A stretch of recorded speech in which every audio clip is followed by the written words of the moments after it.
ನಮ್ಮ ಈ ವಿಧಾನಸಭೆಯ ಸದಸ್ಯರಾಗಿದ್ದಂಥ ಮಾನ್ಯ ಸದಸ್ಯರು ನಮ್ಮನ್ನು ಅಗಲಿದ್ದಾರೆ. ಅವರ ಗೌರವಾರ್ಥವಾಗಿ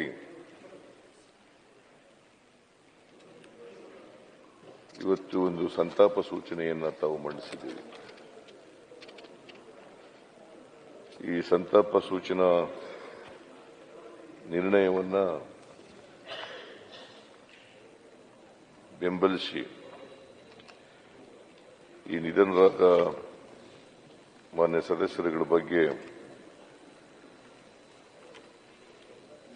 ಕೆಲವು ವಿಚಾರಗಳನ್ನು ಅತ್ಯಂತ ವಿಷಾದದಿಂದ ವ್ಯಕ್ತ ಮಾಡಲಿಕ್ಕೆ ಬಯಸ್ತೇನೆ. ಮೊದಲಿಗೆ ಮನೋಹರ ಹನುಮಂತಪ್ಪ ತಹಸೀಲ್ದಾರ್, ಇವರು ಬಿಇ ಮೆಕ್ಯಾನಿಕಲ್ ಪದವೀಧರರಾಗಿದ್ದರು. 1978ನೇ ಇಸ್ವಿನಲ್ಲಿ ಮೊದಲ ಬಾರಿಗೆ ಶಾಸಕರಾಗಿ, ಆಮೇಲೆ 4 ಸಾರಿ ವಿಧಾನಸಭೆಯ ಸದಸ್ಯರಾಗಿ,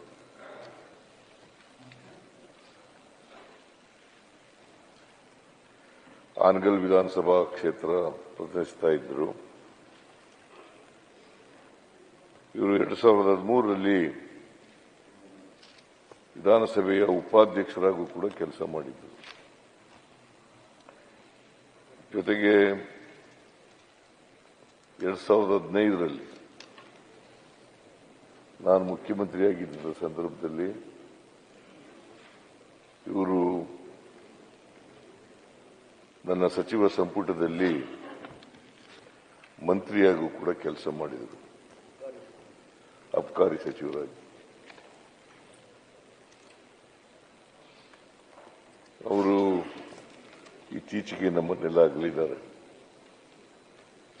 ಬಡವರ ಪರವಾಗಿ, ಸಮಾಜದ ಪರವಾಗಿ ಅಪಾರವಾದಂಥ ಕಾಳಜಿಯನ್ನು ಇಟ್ಕೊಂಡಿದ್ದಂಥವು ಅಂಥವರು ನಮ್ಮನ್ನ ಅಗಲಿದ್ದಾರೆ. ಅವರ ಆತ್ಮಕ್ಕೆ ಚಿರಶಾಂತಿ ದೊರಕಲಿ ಅಂತೇಳಿ ನಾನು ಪ್ರಾರ್ಥನೆಯನ್ನು ಮಾಡ್ತೇನೆ. ಆಮೇಲೆ KH ಶ್ರೀನಿವಾಸ್ ಅವರು, ಇವರು ವೃತ್ತಿಯಲ್ಲಿ ವಕೀಲರಾಗಿದ್ದಂಥವು, ಮತ್ತೆ ಸಾಹಿತಿ ಕೂಡ. ಅನೇಕ ಪುಸ್ತಕಗಳನ್ನು ರಚನೆ ಮಾಡಿದ್ದಾರೆ. ಆಮೇಲೆ ಮೈಸೂರಿನ ಮಹಾರಾಜ ಕಾಲೇಜಿನಲ್ಲಿ ಸ್ವಲ್ಪ ದಿನ ಉಪನ್ಯಾಸಕರಾಗಿ, ಒಳ್ಳೆ ವಾಗ್ಮಿ. ನಾನು ಅವರು ಒಟ್ಟಿಗೆ ಕೆಲಸ ಮಾಡ್ತಾ ಇದ್ದು. ಯಾವಾಗ ಅಂತಂದ್ರೆ, ನಾನು JDSನ ಅಧ್ಯಕ್ಷನಾಗಿದ್ದಾಗ ಅವರು ವಿಧಾನ ಪರಿಷತ್ನಲ್ಲಿ ಲೀಡರ್ ಆಫ್ ದಿ ಅಪೋಸಿಷನ್ ಆಗಿದ್ರು, ಲೀಡರ್ ಆಫ್ ಅಪೋಸಿಷನ್ ಆಗಿದ್ರು. ನಂಜೇಗೌಡರು ಇವರೆಲ್ಲ ಇದ್ದಂಥ ಕಾಲ. ಅಸೆಂಬ್ಲಿನಲ್ಲಿ ಬಹಳ ಸಕ್ರಿಯವಾಗಿ ಭಾಗವಹಿಸ್ತಾ ಇದ್ರು. ಮತ್ತೆ ಈ ದೇವರಾಜ ಅರಸು ಅವರ ಕಾಲದಲ್ಲಿ ಮಂತ್ರಿಯಾಗಿ ಕೂಡ ಕೆಲಸ ಮಾಡಿದ್ದಂಥವ್ರು. ವಾರ್ತಾ ಸಚಿವರಾಗಿ ಮತ್ತು ಇಂಧನ ಸಚಿವರಾಗಿ ಕೆಲಸ ಮಾಡಿದರು. ಅವರು ಶಿವಮೊಗ್ಗದ ಸಹ್ಯಾದ್ರಿ ಶಿಕ್ಷಣ ಟ್ರಸ್ಟ್ನ ಕಾರ್ಯದರ್ಶಿಯಾಗಿ ಕೂಡ ಬಹಳ ಸೇವೆಯನ್ನು ಮಾಡಿದರು. ಮಲೆನಾಡು ಅಭಿವೃದ್ಧಿ ಪ್ರತಿಷ್ಠಾನದ ಅಧ್ಯಕ್ಷರಾಗೂ ಕೂಡ ಕೆಲಸ ಮಾಡಿದರು. ಅವರು ಈಗ ನಮ್ಮನ್ನ ಅಗಲಿದ್ದಾರೆ. ಬರೀ ವಾಗ್ಮಿ ಅಷ್ಟೇ ಅಲ್ಲ, ಒಂದು ರೀತಿ ಜನಪರವಾದಂತಹ ಚಿಂತಕರಾಗಿದ್ದರು. ಹಿರಿಯ ರಾಜಕಾರಣಿ ಧುರೀಣರಾಗಿದ್ದರು. ಅವರು ನಮ್ಮನ್ನು ಅಗಲಿದ್ದಾರೆ. ಅವರ ಆತ್ಮಕ್ಕೆ ಚಿರಶಾಂತಿ ದೊರಕಲಿ ಅಂತೇಳಿ ನಾನು ಪ್ರಾರ್ಥನೆಯನ್ನು ಮಾಡ್ತೇನೆ. ಆಮೇಲೆ ಬಸವರಾಜು ಎಎಸ್ ಇವರು ಅರಸೀಕೆರೆ ಶಾಸಕರಾಗಿದ್ದರು. ಅವರು ನಮ್ಮನ್ನು ಅಗಲಿದ್ದಾರೆ. ವೃತ್ತಿನಲ್ಲಿ ವ್ಯಾಪಾರಸ್ಥರು,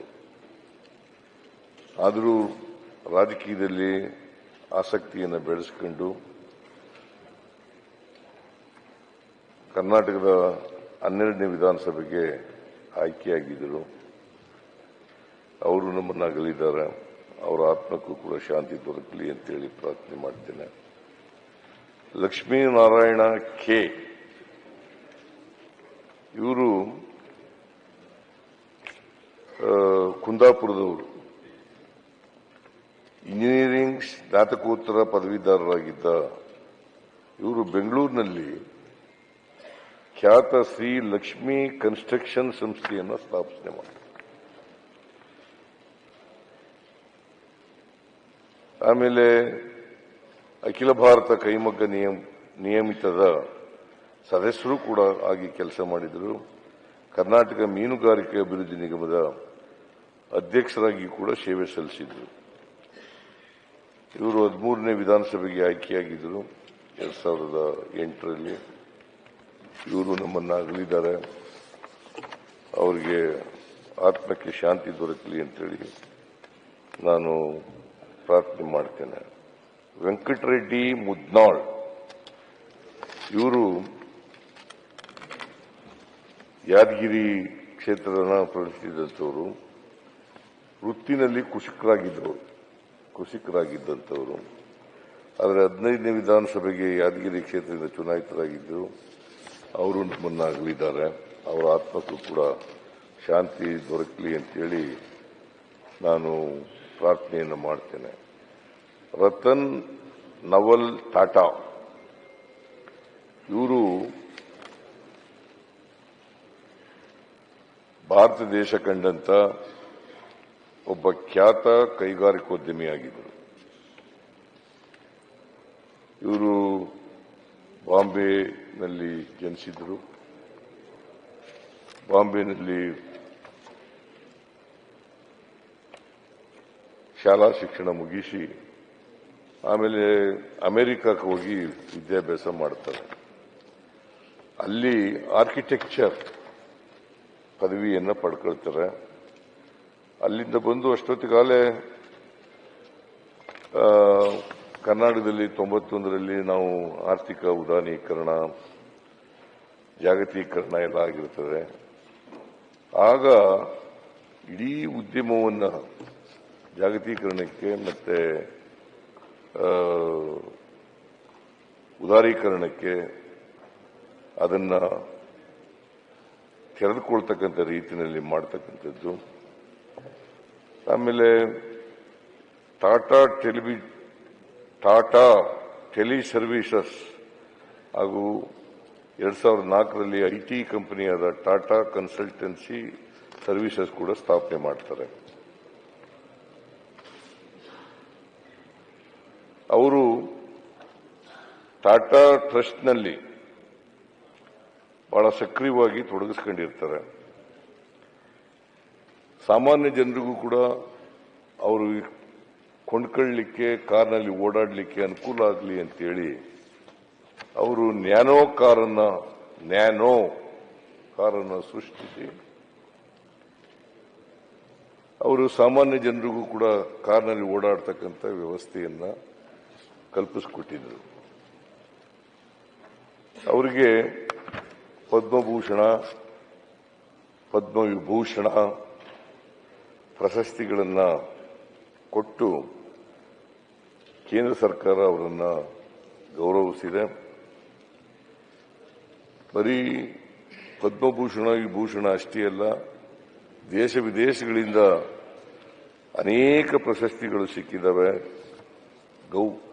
ಗೌರವ ಡಾಕ್ಟರೇಟ್ ಪದವಿಗಳು ಸಿಕ್ಕಿದ್ದಾವೆ. ಅಂತೆಯವರು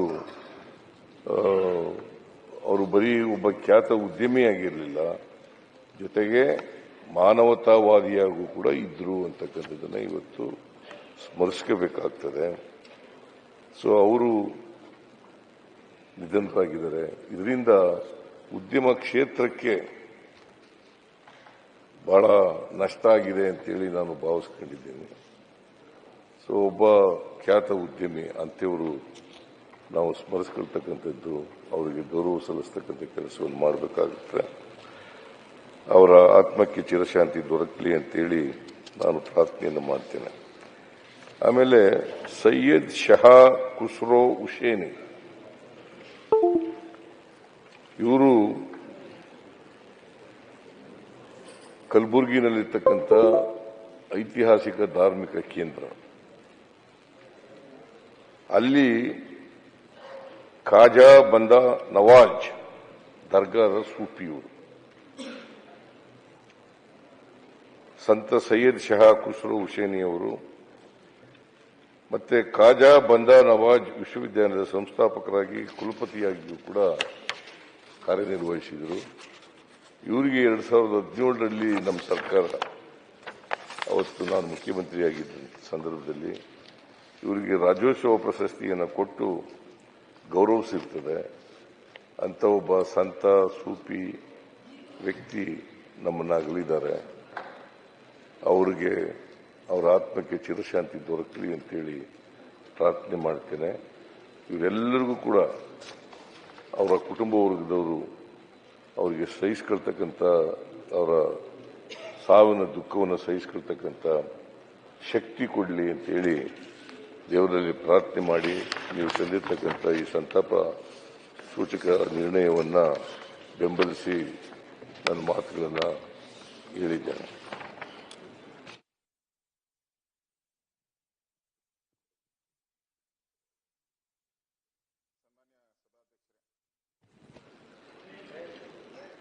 ತಾವು